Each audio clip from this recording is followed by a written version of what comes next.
Councilwoman Estime Urban.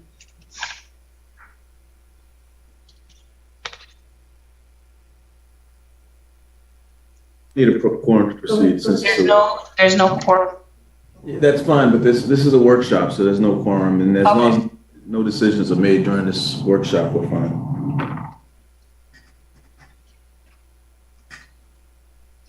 Okay, if we can go for Pledge of Allegiance then.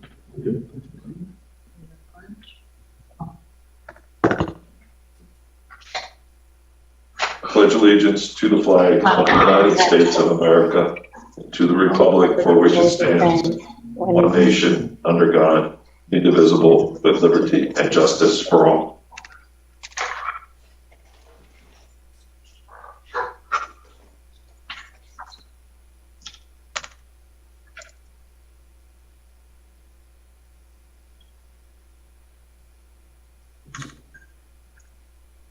You're muted.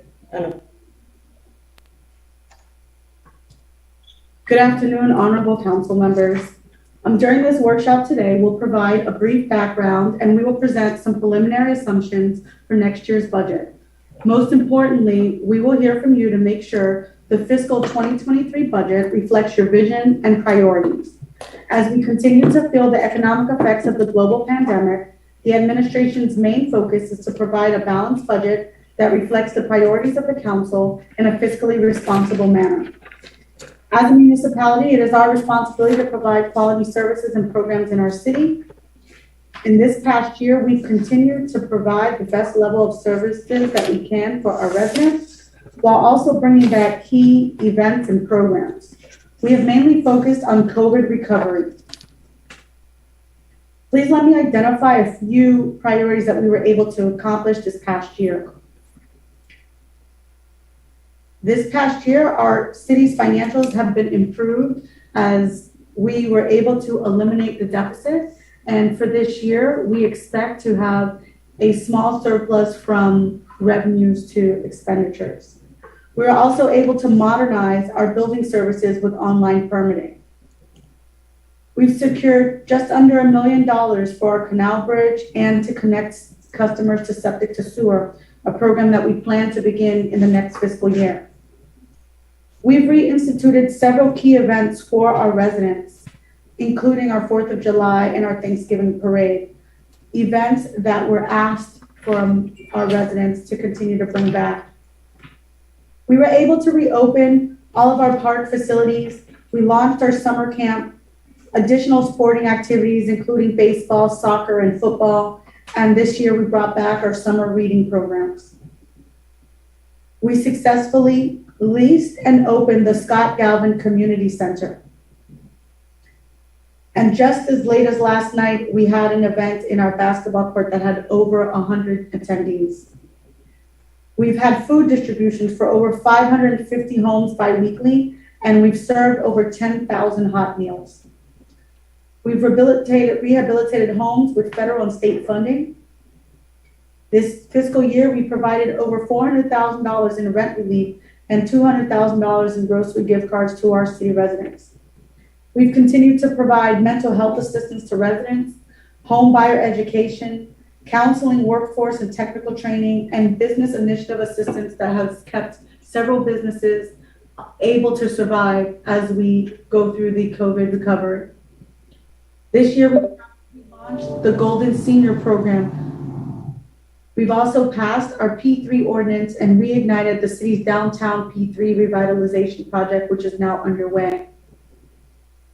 We've approved 14 new developments with an estimated 3,800 residential units to come online in the next few years, assisting us in our lack of housing units. We completed bridge repairs, number 1 and 2 in the Keystone neighborhood.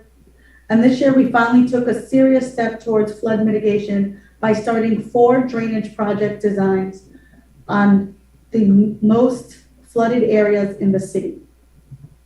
We also look towards technology to strengthen our city's technology infrastructure in this time of cybersecurity concerns. And we have worked on some of our main pump stations and our operation stations to continue to prepare ourselves for emergency by replacing those equipments. We have made a lot of progress, but we do have more to do to revitalize the city and work through our continued challenges ahead. As we did last year, we will have to make tough decisions to ensure financial viability. Though we were all pleased to report that our ending fund balance for fiscal year 2021 reflected a surplus of $3.897 million, and we are moving in a positive direction, we must remain vigilant in our fiscal constraints. We still continue to have external issues that cause our general revenues to outpace our expenditures, with increased personnel costs, supply chain crises, and higher health benefit costs. In the midst of that, we expect to be responsible this year and still continue our positive trend towards long-term fiscal responsibility. In the fiscal year 2023, we will bring a budget that for residents does not raise the millage rate and does not reduce the current city services prioritizing residents. For businesses, this budget continues to move our city services online to increase the speed at which they can access the city services, and we continue to simplify and modernize our functions to save time and cost for businesses coming into our city and who are currently here. For the employees of the city, we will be relieving some of the financial burden that was casted upon our employees and wages while working through the pandemic. This budget brings back some merits as well as some COLAs to recognize the work that they've done in these continual past years of hardship and to make sure that we can continue to retain our workforce.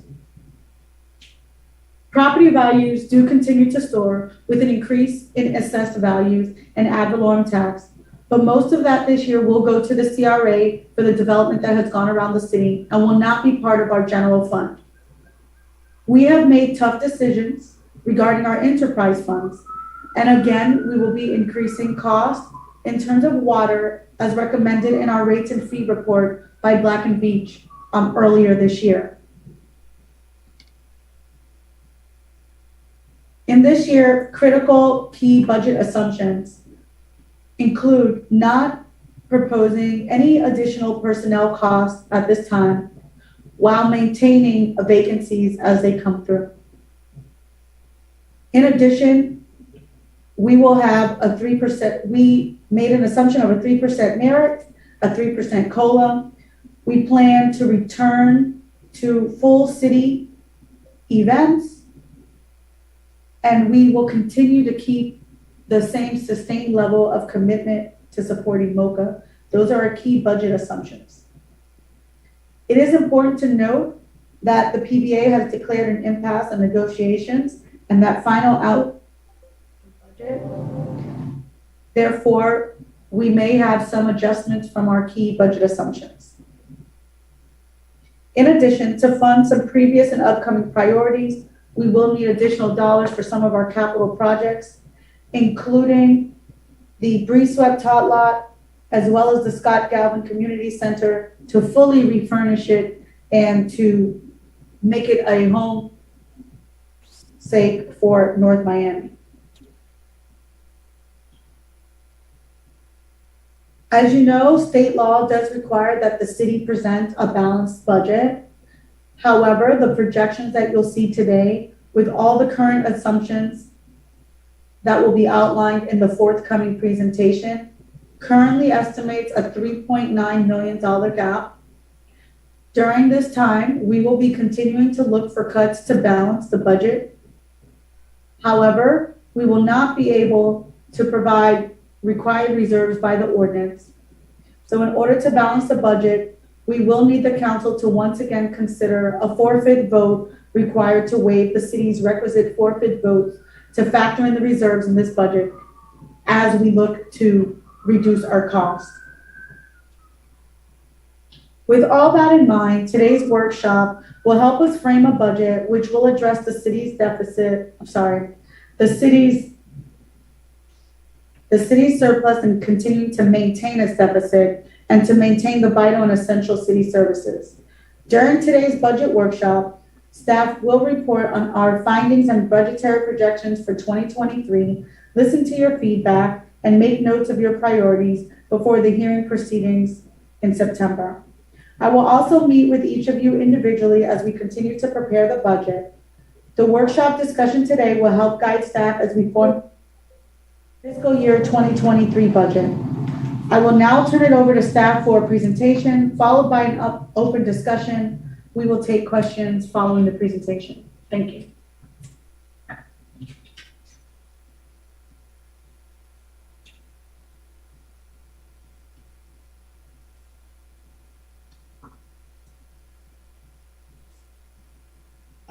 Give me 1 second.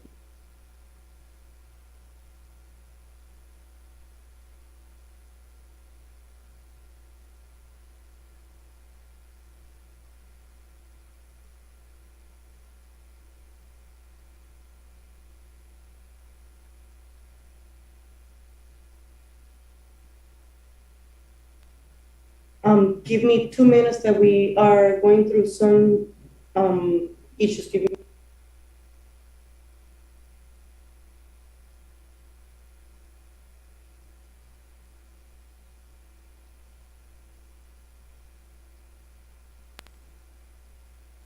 Claude, can you please give me permission to share the screen?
Please remember to unmute.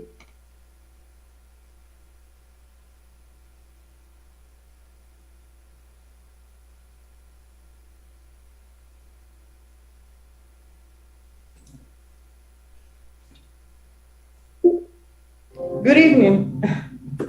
Good evening, council members, directors, and viewers. Welcome to the fiscal year 22-23 budget workshop for the city of North Miami. For all of you that don't know me, my name is Vivian Cao, and I am the budget director for the city.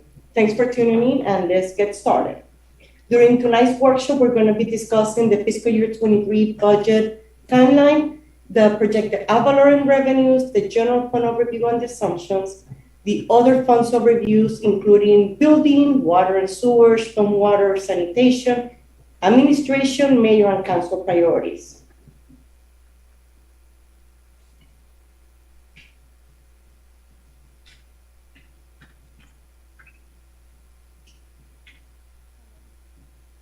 On Tuesday, July 12th, council approved the tentative millage rate at 7.5 and also approved the first budget public hearing that is set for Wednesday, September 14th. On August 24th, the property appraisal will be mailing out the tax notices to the homeowners, and also within that notice, they will be stating that on September 14th, it is the first budget public hearing that is scheduled for that Wednesday. We are working for the week of August 29th to schedule 4 town hall meetings.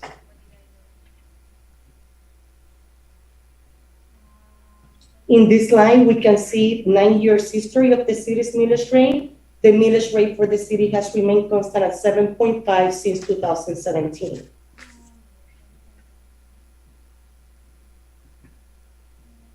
The city's millage rate, it is 32.7% of the total tax bill. 33% goes from Miami-Dade County, and 38% goes to the school board. And there is a minor under 3.5% that it is for the Children's Trust, the state, and the other millages.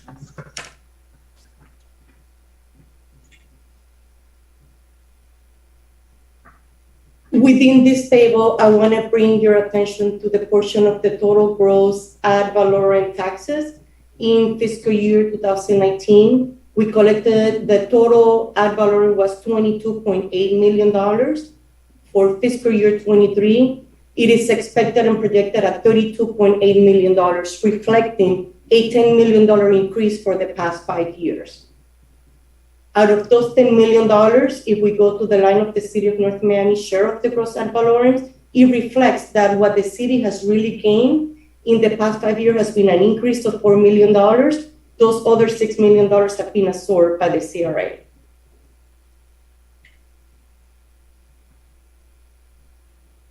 For the fiscal year 22, the total taxable value was $3.9 billion. At the millage rate of 7.5, that produced an estimated $29.6 million of ad valorem taxes. Keeping the same millage rate at the taxable value given to us by the property appraiser of $4.6 billion, that will generate about $32.8 million in ad valorem taxes. If it is the wish of the council to bring back the millage rate to bring the millage rate to the rollback rate, that will represent about a 10% loss, and the millage rate will be set at 6.7762.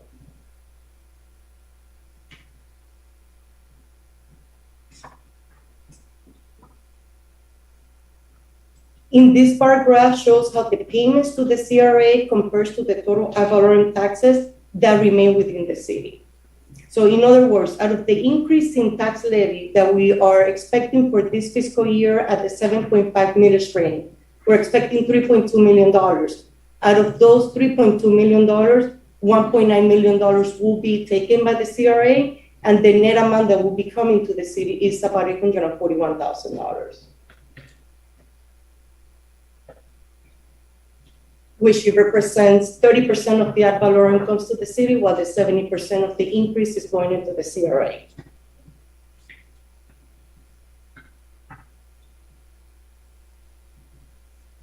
The fiscal year 2023 general fund budget assumes a millage rate of 7.5, waiving the $5 million fund reserve ordinance, maintain the same level of services, increases in employee health insurance costs, the FRS general liability property insurance, a 3% merit, 3% COLA, no furloughs, no full-time personnel reductions, and a full calendar of city events.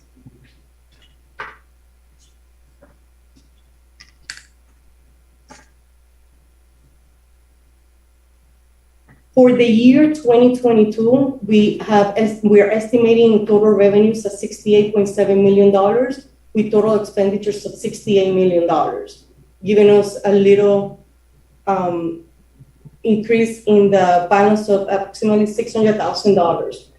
For the fiscal year 23, where we are right now, we have revenues of $64 million with total expenditures of $68 million. The current gap that we're working on trying to close it is $3.9 million.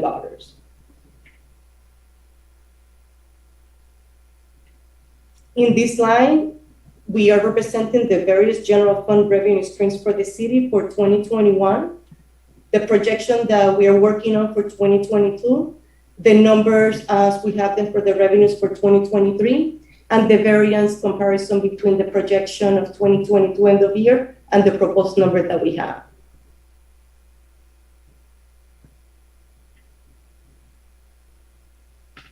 Where the dollars are coming from, the ad valorem revenue accounts for about 35% of our revenues. The transfers and other sources account for 15% of the revenues. Charges for services and intergovernmental account for close to 25% of our revenues.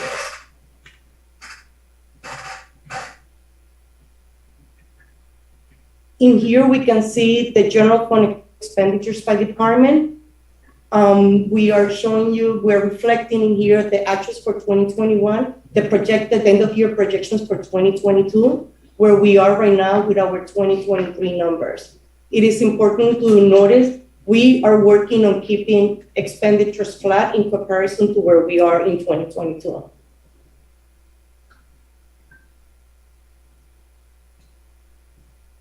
This is also the expenditures giving you actual information for 2019, 2020, 2021, the projections for 2022, and with the numbers where we are for 2023, broken down by the categories, the different categories for salaries and fringes, operating, internal services, capital, grants, and reserves.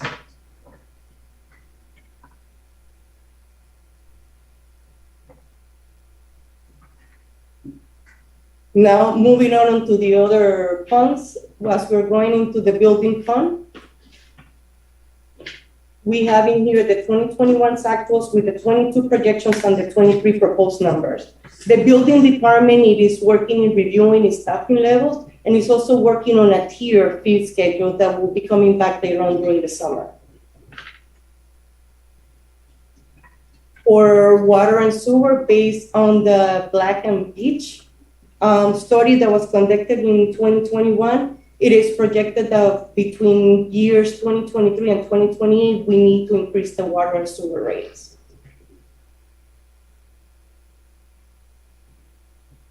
Here we can see the table showing what the current proposed water rates and sewer rates are, and the proposal for next year. The water rate, we'll be proposing to increase it by 7%. The sewer, we're proposing to increase it by 8%. Based on the study, conducted by Black and Beach, on a consumption of 5,000 gallons, the estimated increase to the average resident is about $5 monthly.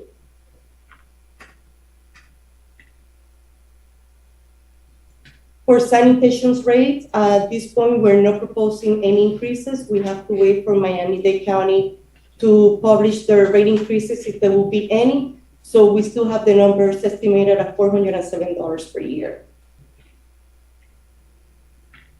For stormwater rates, we are not proposing any fee increases. They will remain at the same rate of $113.47 per year. As we are working in this budget and in the upcoming months, we are looking at additional revenue opportunities to include the citywide parking meters, the advanced metering infrastructure, new business attractions, grants, updated fees.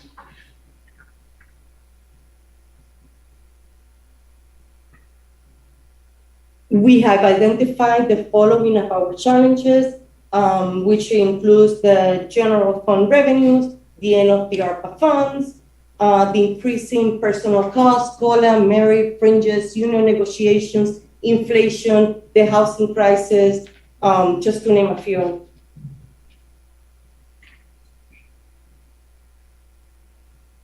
These are the administration priorities that they continue to be to maintain a long-term financial stability for the city, continue developing economic opportunities, invest in technology initiatives, invest in neighborhood improvements, enhance the customer service and the community engagement. As we said earlier, we're maintaining the city events, the same city events that we had in the last year, including the July 4th, the NOMI Fest, and the Winter National Parade.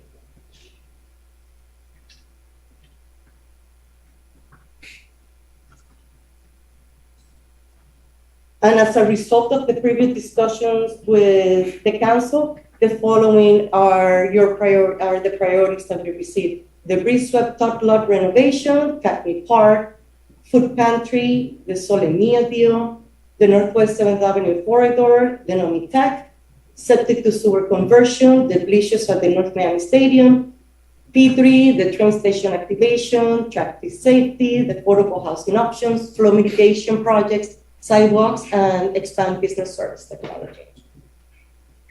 And with this, we conclude the presentation. Are there any questions out there? And I should stop sharing, or should I just have like...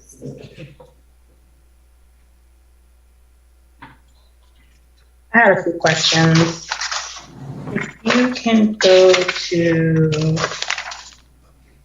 page 6 of your presentation. the millage rate history. Go ahead. At the bottom, it says gross before discount and TIF refund. Is that the discount that we are to repay back to the CRA? No. What discount is this? Is that the property tax discounts is for the businesses? No, this is the property discount for businesses that, for people that pay on time before November 30th. Oh, okay. Okay. And out of the FYI, you also, out of the FYI 2023, we have projected 32 million coming, and then 22 goes to the city, and the 9 million is the refund to the CRA, correct? Yes, but Councilwoman, those $22 million has the discount and it has the TIF refund. So that is the gross amount. Okay, and so that's like an estimation. That's not like, it can go up or down? Or is that like an exact amount? No, this is a projection of a 95%. There could be like a 95%. So this takes that all out, yes. Okay. And going to that next page where you said ad valorem taxes at 95%, this is at 95% collect rate, given that we collect 95% of the property. And So we're required by we are state law required. to budget at 95% of our property tax. Correct. And historically, have we been at the 95 or a little bit above? It's No. been 95. I think we went down last year, so we were like at 94 or something because we lost about 300,000. But 95 is an average, but we were about 94% last year.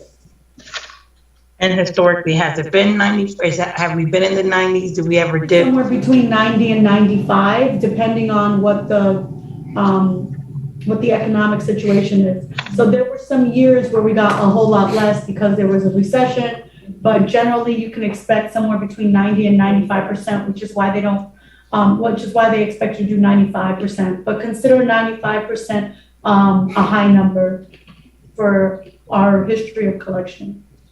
Okay, and page 10, we said same level of services. Is this pre-pandemic services? Is it last year's services? So this is last year's services, right? So we this is last haven't restored back to pre-pandemic service levels, have we? year's Pandemic service levels. And where are we in percentage wise, do we I know? would say, well, let me say this, Parks is open all the way. So the only thing that stops a pre-pandemic level is just how much participation there are in the programs. But we've opened up all of the programming back for the most part. Remember at the beginning of the year, we had some issues where it came to swim and some camps and not having people. We've been able to find more of the part-timers. Right. So we're expecting that throughout the entire year, the entire park will be open. So the level that we had once we open all the parks is gonna be open. For the library, it's intermediate because, we did this year increase some of the hours from pandemic. So we don't have that level of pre-pandemic, which was the 56 hours. We're somewhere in the 40-something hour range, which is what we had talked about during the year. So this is to stay where we are at the end of this fiscal year. And does this budget include bringing the library back to pre-pandemic level? No, it does not. Same level of service at the end of this year, which is about 46 hours. There are a couple of added things that we did add to the library, including the security, because that would have been cut. So we brought the security back. We plan to continue to bring the security back. And there was an additional part-time library aide that was brought in to assist, so that helped. So we kept that. And that was even after we added those additional hours. So I guess for me, what I would want to know is a percentage wise, I know there's services, there's programming, and there's also personnel. So when we talk about levels of services, I think we also need to know where each department's at. So let's say Public Works, for instance, where are they in terms of personnel, level of services, people on the ground, because those are the people that are, answering to our, boil water nurses, or if there's a pothole, or if there's a water main leak, we want to ensure that we have those boots on the ground. So I would like to see where the level of service were prior to the pandemic, and then of course, what is the real number that we're going to need to restore back to those levels so that we can have a greater financial look of where we're going financially as a city. So I know we had COVID, which kind of shut everything down, but before COVID, we were functioning at a level.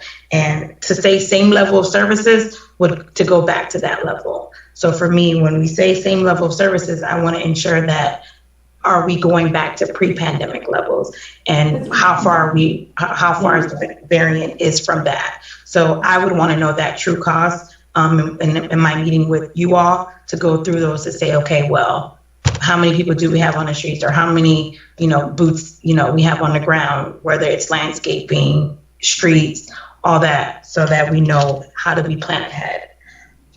We'll get you more additional information, but also understanding that pre-pandemic, before we came, was also years where we were exceeding the revenue significantly. So this is the best in terms of trying to finalize a budget that stays under. So with the way that we were doing the level of service, those were normal years of going somewhere between $7 and $10 million over what we actually bring in revenues. Mm-hmm. No, understood. And then page 11. So we're proposing that we're going to go back into a deficit in 2023. We're not proposing. Why are we negative to go back 3? into a deficit? This is the year over budget. Currently, I said we have a $3.9 million gap. So we're identifying cuts that we need to make in this next year to clear that gap. As long as we clear this gap. Hold on, is the gap in this fiscal year, or is it in the book that we're in the year to come? Yes. So we're saying in the year to come that we're going to need to find $3.9 million, or we will be in the red. Yes. Technically, you'd probably be a little bit in the black still, but you would have had to use funds that we've already had. And what we're trying to do is not use any carryover funds, right, so that we don't see the balance going down, right? So right now, we ended at 3.9. We're expecting to come in over a little bit. That would take us to maybe about 4 million.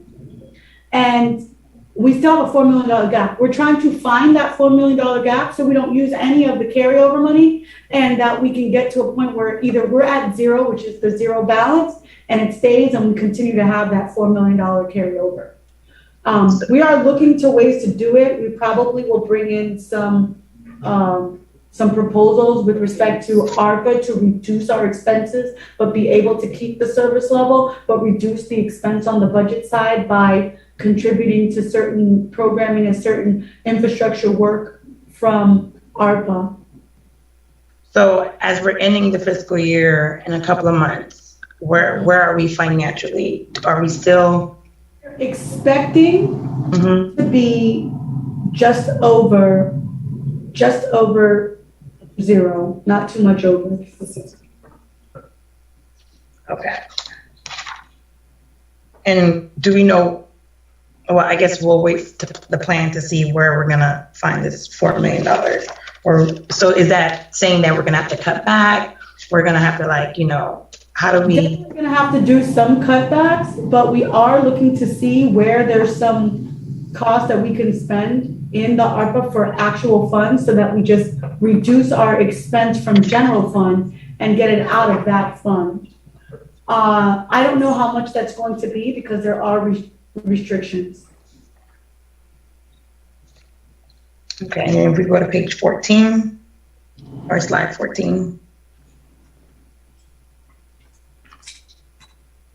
So these are the proposed budgets for departments for the fiscal year that's upcoming, correct? This is where we are right now. Okay.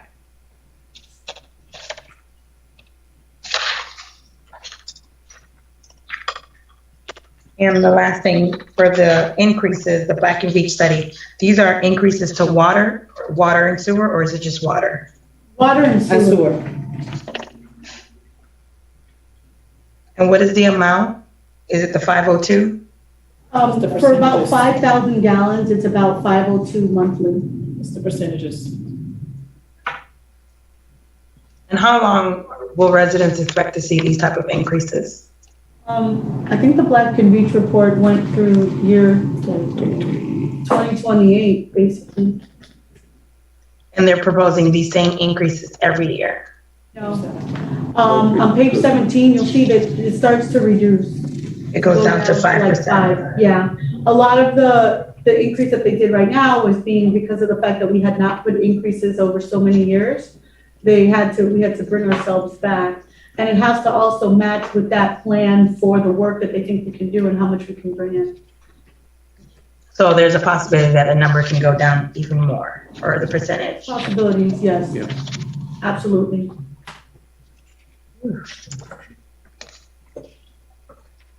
Page 21, you mentioned citywide parking meters. These parking meters, are they being done in phases? You know, I know we talked about maybe for the Wildcat spaces, because I know you're saying citywide.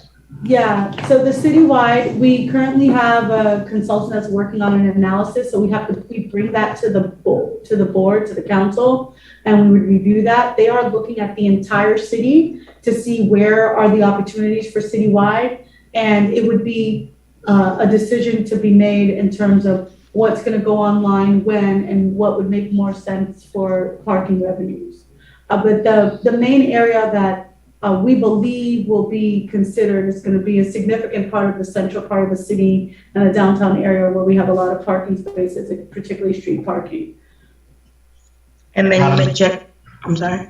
I have a question when you're done with, I have a question for the manager. Okay.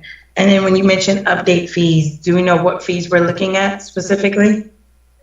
We've got fees in different departments. We're looking to update some in public works, in code, in finance, as well as in building and zoning as well. Well, CPND's, community planning and development. And Parks and Rec? And Parks and Rec, yeah. And then my last, and I'll give it over to Councilman Galvin. The proposed city events and programming, about how much here is budgeted for all of these events? We had a number, I'm thinking it's gonna be around $600 and something thousand when we total it up in terms of the events for the year. We will bring that during the budget time, but we've estimated right now that it's close to about 600,000. So about 1% of this budget. Yeah, probably just under 1% of the budget, considering we come in around 60 million. So that's about 1%. Okay. Thank you. So Teresa, it's Scott speaking, if you can hear me. The only thing I want us to be mindful of, please, when we're setting up on-street parking or paid parking, is just making sure we don't implement that to the detriment of the businesses. In other words, they're still trying to, for years, we talked about doing this in downtown North Miami. You know, people are going to come to Mocha, they're going to come to the galleries, and we're going to pay. But there was never a tipping point where that wouldn't have scared away. In other words, let's make sure we don't scare away people we're hoping to bring in because they go, oh, I got to park. I got to pay to park. You know what I mean? Like, just there's probably some sort of mathematical equation. Yeah, so during that time, we kind of look at, like, for instance, around businesses where they've had the parking, you might have where they have a certain amount of time free, and then they would have to start charging, or it would be a very low amount at some of the time frames. What we found in some of the research with some of the cities, that businesses got more people to come because there were time limits on it. And that meant people would leave the business instead of park their car all day. So part of the whole analysis is to say, what are the areas and what makes sense? And a lot of them have like the first 2 hours free, which gives you enough time to do what you need to do in the business and then go from there. So that's all being looked at as well, so that we're not being detrimental to the businesses that are there, but we're able to utilize that space as best as possible. Okay, thank you. That was the only question I had.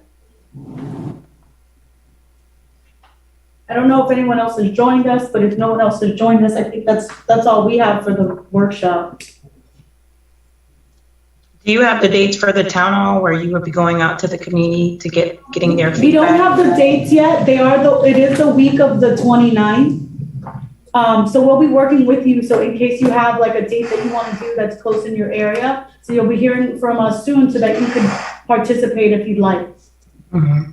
We're expecting to have 4 and probably in each of the districts, and then work with you all to kind of come up with the time and a schedule that makes sense for each of the council. We'll do that in early August. Okay, perfect. Thank you. No more questions for me. All right, I don't know that we even need a motion to adjourn, so I think we just adjourn. Well, Move to adjourn. Second. Thank you. Thank you. thank you so much. Bye. Adjourn at 6:26.